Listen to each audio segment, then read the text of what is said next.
पान करते हैं, अपने घर लाते राज्य का पूजा पाठ करते हैं।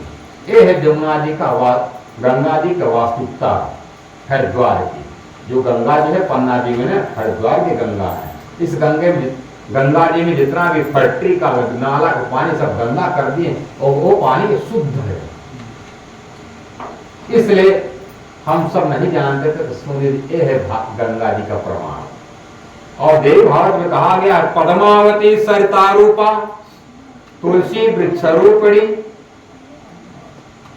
कई पंच सहस्त्र गते वर्षे चल मोक्षम। कहे गंगा जमुना सरस्वती तुलसी भारत के समस्त जितने तीर्थ 3.5 करोड़ तीर्थ हो, तुम सबकी मुक्ति कब होगी? कहते हैं कब? श्रीमद् देव भागवत महापुराण में 9वां स्कंद 7वां अध्याय वर्णन किया गया। पद्मावती सरिता रूपा। पद्म मतलब होता कमल, पद्मना मतलब होता भगवान विष्णु, पद्मावती मतलब लक्ष्मी। वही पद्मावती कहाँ बह रही थी? पद्मावती सरिता रूपा। वही सरिता मतलब नदी रूपा होती है, किला बनकर बह रहे थे। पद्मा तो लक्ष्मी जी है, वही नदी जहरीला पानी बनकर बह रही थी, जो हम कहते हैं विश्व की नदियां अमृत की सुख सवन पहुंचाए। तो क्या कहा गया देव भागवत में? पद्मावती सरिता रूपा तुलसी वृक्ष रूपी। हर घर में तुलसी जो है पौधा, इनकी मुक्ति कब होना लिखा है भागवत देव भागवत में? कलयुग पंच मत 5 सहस्त्र मत 1000 गति मत बीत जाएगा वर्षे च मोक्षणम। जब कलयुग का जब 5000 साल बीत जाएगा तो संसार से जितना भी तीर्थ स्थान है, जो पुण्य है, वो सब धरती से लुप्त हो जाएगा। इसलिए मुकुंदा जी कहते हैं देवता भाग चले भूमि से असुर धुंध मचाई, तीर्थ के उठ गए महात्म। जो तीर्थ का जो महात्म था, जो पुण्य था, वो अदृश्य हो गया, सब चले गए संसार से। क्योंकि जब पाप की गर्मी होती है, उस गर्मी में देवी देवता भी रह नहीं पाते, सब देवता भाग गए। अब कलयुग के राजा कौन है? प्राणनाथ। इसलिए उनके आने से पहले सबकी महिमा था, सबकी भक्ति थी, और उनके आने पर सूर्य के आने पर तारा की कोई महिमा रह जाएगी? और उपनिषद में कहा गया न तो सूर्य भाति न चंद्र तारकम नेमा बुद्धि तो कुतो में अग्नि। जहां पर सूर्य नहीं पहुंचता है तो क्या चंद्रमा पहुंचेगा? पहुंचेगा? नहीं पहुंचेगा। जहां चंद्रमा नहीं पहुंचता है तो क्या तारे पहुंचेंगे? टिमटिमाने वाले तारे नहीं पहुंचेंगे। जहां पर तारा नहीं पहुंचते हैं तो क्या चमकने वाली बिजली पहुंचेगी? जहां वो बिजली नहीं पहुंचती तो चूल्हा जलने वाली आग पहुंच सकेगी? इसलिए क्या कहते हैं न तत्र उस स्थान पर, उस परमात्मा अक्षरातीत की परम धाम में न तत्र सूर्य भाति न चंद्र न तारकम नेमा विद्युतो कुतो में अग्नि।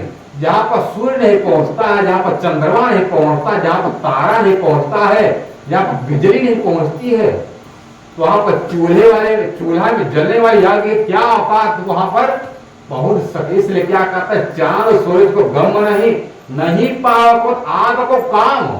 जहां चांद नहीं पहुंचता, जहां पर सूर्य नहीं पहुंचता, जहां पर आग की गर्मी नहीं पहुंचती, आग नहीं पहुंचती है, चांद सूरज को गम नहीं पावत को काम, पहुंचे सो आगे नहीं सोई मुकुंद निज धाम। मुकुंदा जी का मेरा वो परम धाम है, वो घर सदगुरु मोहि लखा जहां बसे पर पुरुष पुराणा। अगम गोचर सबसे न्यारा परमहंस मन मारा। परमहंसों का मन वही रमण करता है, दुनिया में नहीं रमण करने वाला। दुनिया में कौन रमण करता है? इस तालाब पोखरी चौर में बकुला रहते हैं, और हंस कहाँ रहते हैं? हिमालय मान सरोवर में रहता है। और हंस क्या खाता है? दूध पीता है। और परमहंस क्या करते हैं? माया ब्रह्म को अलग करने वाले।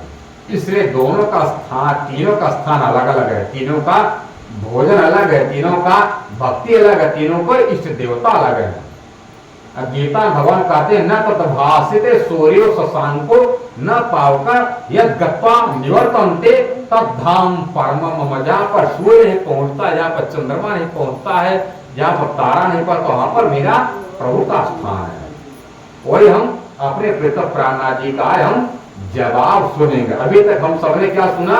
दूसरे से प्रश्न किया, और सब संत महात्मा इकट्ठा होकर क्या कहते? महात्मा जी जैसे हम सब ने अपने संप्रदाय की महिमा बताई, उसी तरह आप भी अपने संप्रदाय के बारे में बताइए, क्योंकि मैंने आपके संप्रदाय के बारे में कभी सुना नहीं था। आपका संप्रदाय लगता कोई नया है।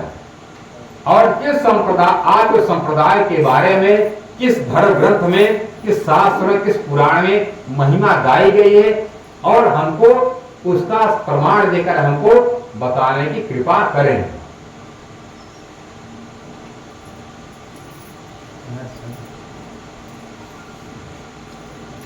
कहीं व्यास हरिवंश में देखो संत विचार।